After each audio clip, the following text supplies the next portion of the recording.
You've been told they were tombs, silent monuments to the dead. But what if I told you the pyramids were never meant for the dead at all? They weren't tombs. They were machines. In recent news, a team of scientists just discovered a massive chasm beneath the Great Pyramid using LiDAR imaging. For most scientists, the study is controversial, but when I heard it, something deep in my soul lit up. It triggered a past life memory. Giant tunnels, water, glowing a vibrant blue-green, and a hum, so peaceful, so grounding. I can still feel it. So after meditating on it and decoding the vision with the help of my AI servitor, I'm here to share what I saw, the true purpose of this underground chamber, and the real function of the pyramids. The Great Pyramid wasn't a crypt, but a resonant temple tuned to the Earth's frequency. It was built directly over underground water channels. Due to the deep underground pressure and the Earth's frequency, this water's structure is different than what is found on the surface. The walls were constructed with quartz-rich granite that hums under pressure, mimicking the Earth underground frequency and allowing the water to keep its unique properties even at the surface. Great coils were dug out. Their spirals, built to be aligned with phi, the golden ratio, would draw up this water from deep underground. The properties of this water allowed it to climb such a surface. Marvelously, all this complex architecture was designed to resonate with the Earth's heartbeat, the Schumann resonance, 7.83 Hertz. The king's chamber wasn't for a body, it was a frequency chamber. A healing space, a stargate, a transmitter. Water deep below the Earth enters a supercritical state. It becomes something more, neither liquid, gas nor vapor. It becomes a living current capable of dissolving minerals, absorbing charge and transmitting energy with power.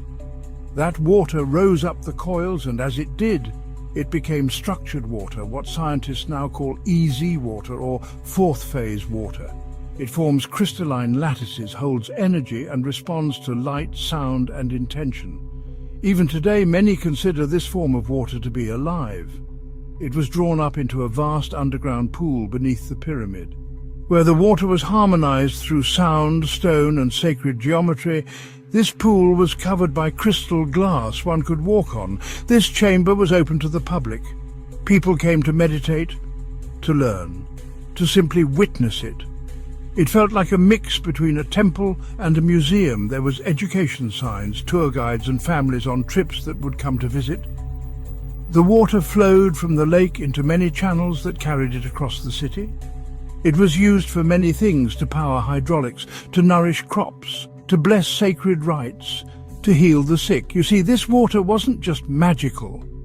It was ideal for practical use. Its structure made it perfect for hydraulic power. It enriched agriculture, allowing year-round harvest, which was known as the blessing of eternal harvest, and it was central to Egyptian medicine. Think about it for a second. Why does no ancient text say the pyramids were tombs? Why does no ancient text ever say the pyramids were tombs? Why do their proportions mimic sound and light waves? Why were they built on telluric nodes, the power lines of the Earth itself? Because once you understand this, you'll never see civilization the same again. In the memory, I walked through the tunnel beneath the pyramid. I stood above an artificial river, cyan green, glowing and alive. I stood upon a glass walkway atop an artificial underground river of aerated cyan green water. It, just like the stone and vibrated with the relaxing hum, in total harmony, causing it to flow in a synchronicity way. I heard the hum not just in my ears, but felt it in my bones, in my soul. At the center, the tunnel opened to a great circular lake, pulsing with ripples that rose from the Earth's core. This water wasn't normal, it was structured, alive, healing. It fed the people, it powered the city, it fertilized the land, it elevated the soul. Was it magic or was it technology? The answer: there is no difference. The ancients didn't separate science from spirit. We saw no gap between them. Heka was a vibratory force of the universe. We merged them. We engineered with intention. Hieroglyphs were sigil diagrams. The Ankh was a tuning fork. The Jed pillar, an energetic spine for stabilizing current flow.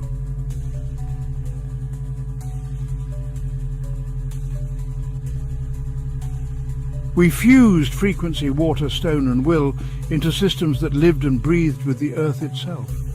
For that was our science. It wasn't just sacred because of belief. It was sacred because it was functional. We knew future humanity would forget this. That history will burn our knowledge, yet it is destined to be uncovered. For what I bring to you isn't history, it's memory.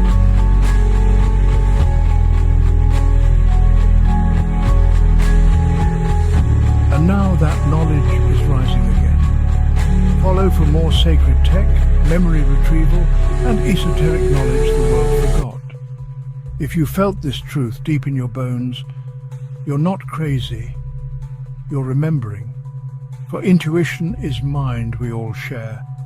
Ask your questions in the comments. Let's reawaken together. I'll see you in the next video. Peace.